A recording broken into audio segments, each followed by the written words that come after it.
This is an interesting case because in Arizona, the victory, the statewide victory of the Democratic candidates in the last election depended in some case on the fact that there were Republicans who feel that your state has a rich history of conservatism, and these quacks are not it.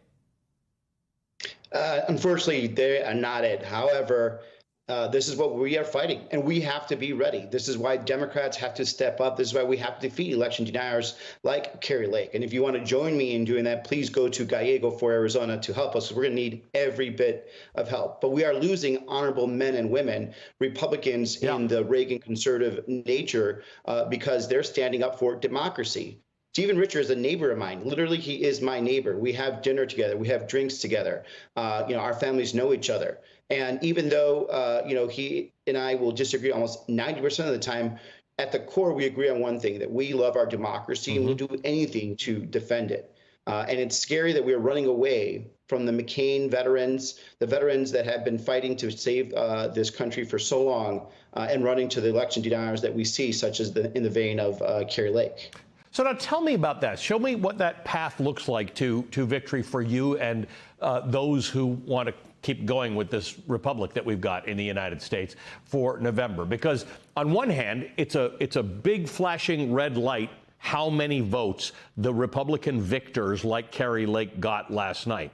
On the other hand, it does alienate those McCain Republicans. It does alienate mainstream conservatives. It does alienate a whole lot of people who were talked about in those Trump indictments, who are Republicans who said, I'm not going to go against the Constitution of the United States for you, Donald Trump.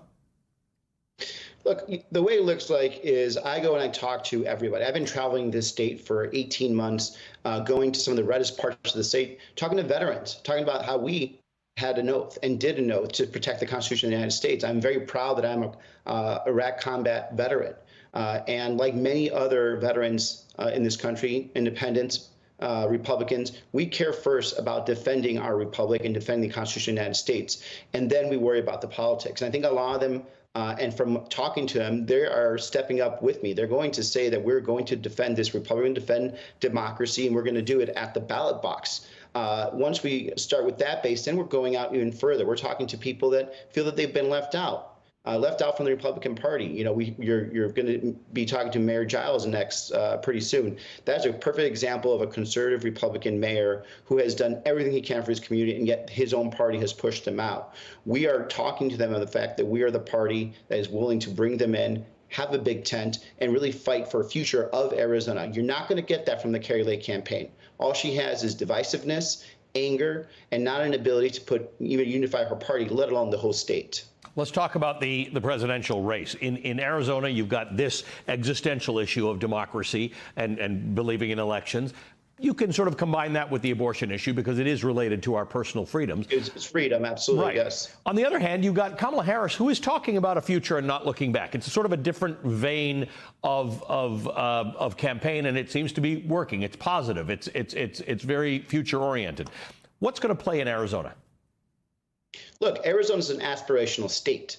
People move here to continue their lives, to grow, to buy a house, start their families, study, start businesses. This state is doing the gangbusters when it comes to business startups. We have the lowest unemployment in the history of the country. So looking forward, but recognize that we have challenges really matters. And this is why it's important that we talk about what we're going to do, not just who you should hate. We're going to talk about how we're going to work together, not how you're going to divide us, which is what you get from people like Kari Lake. We're going to talk about the successes we had with the CHIPS Act, where we're actually bringing in some of the most high-tech jobs that this country has seen, and they're all happening here in Arizona. So that is what it's going to happen. If you go and talk to Latinos, a very big growing population in this state. I just had a great event, Juntos con Gallego, and we talked about the American dream and how you could acquire that American dream here in the United States, but you need to have someone that actually believes in you. And we are the people. I am that campaign that actually believes not just in Latinos being able to accomplish the American dream, but any Arizonan, as long as they're willing to put their gut into it and their fight into it. The border issue is a real issue for Arizonans. Talk to me about that. It is a attack line that Republicans are using with Kamala Harris. Talk to me about how you approach it in your state. Well, look, the way I approach it is the same thing I've been doing. I've been going and talking to our border mayors, border sheriffs, border county officials, talking to border patrols. As a matter of fact, I actually met with Border Patrol Union this morning down in Yuma, Arizona.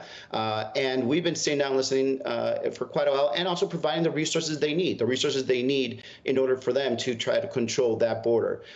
To our mayors and sheriffs and first responders, for them to not be overwhelmed by the broken immigration system. Which remind people that we want a border solution, right? And there was a border solution that was negotiated between Democrats and Republicans. And cynical politicians like Kari Lake said, without reading that bill, to reject it. Why? Not because there's a better solution, but it was a better political outcome for her.